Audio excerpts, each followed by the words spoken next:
Halo Otomania, kini Gaspol hadir untuk mengulas berita tentang dunia MotoGP. Simak baik-baik. Jangan lupa like, tinggalkan komentar kalian, dan subscribe agar kalian tidak ketinggalan informasi menarik dari kami.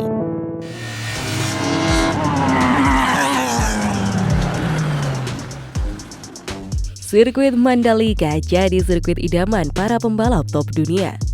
Sirkuit Mandalika disebut-sebut sebagai sirkuit idaman para pembalap top dunia. Hal ini diungkapkan ex-pembalap Moto2 asal Indonesia Dimas Eki Pratama dalam acara Bincang Tribun Lombok Kamis kemarin. Dimas mengungkapkan Indonesia selalu menjadi daya tarik paling besar untuk MotoGP karena penonton paling banyak dari Indonesia. Bahkan di sirkuit Sepang Malaysia, kata Dimas Eki Pratama, 70% penontonnya datang dari Indonesia. Di samping itu, transportasi ke Malaysia memang dekat dari bandara menuju sirkuit.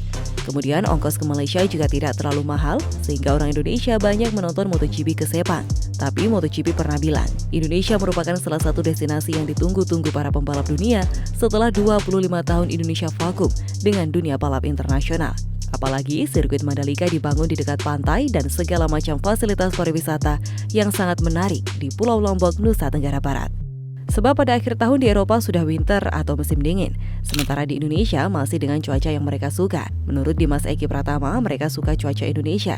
Dimas Eki Pratama mengatakan jika ingin sirkuit Mandalika lebih bagus lagi, maka harus lebih banyak event digelar di tempat tersebut. Aspal sirkuit Mandalika sendiri menurut Dimas Eki Pratama sudah sangat top.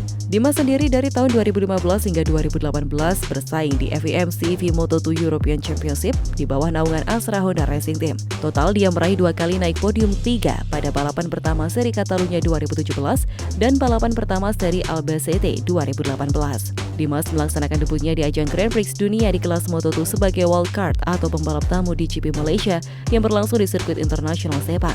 Setahun setelah debutnya di Moto2 Sepang, Dimas kembali tampil di tempat yang sama sebagai pengganti pembalap Belanda Boben Schneider yang tak dapat ikut serta akibat cedera.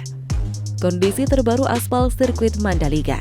Kondisi aspal sirkuit Mandalika sempat dikomentari pembalap World Superbike saat gelaran event pada tanggal 11 hingga 13 November 2022. Beberapa pembalap seperti Toprak Razgatlioglu hingga Alvaro Bautista mengungkapkan racing line belum terbentuk sempurna di aspal baru sirkuit Mandalika.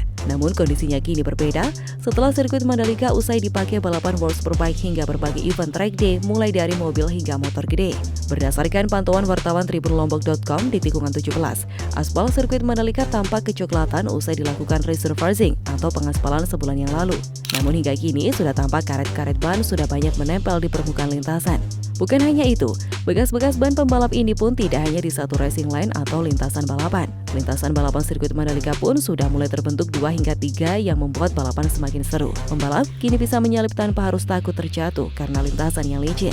Pembalap asal Jakarta yang pernah mengikuti track day di sirkuit Mandalika, Louis Abelhart mengungkapkan, aspal sirkuit Mandalika sudah cukup mulus dan lengket.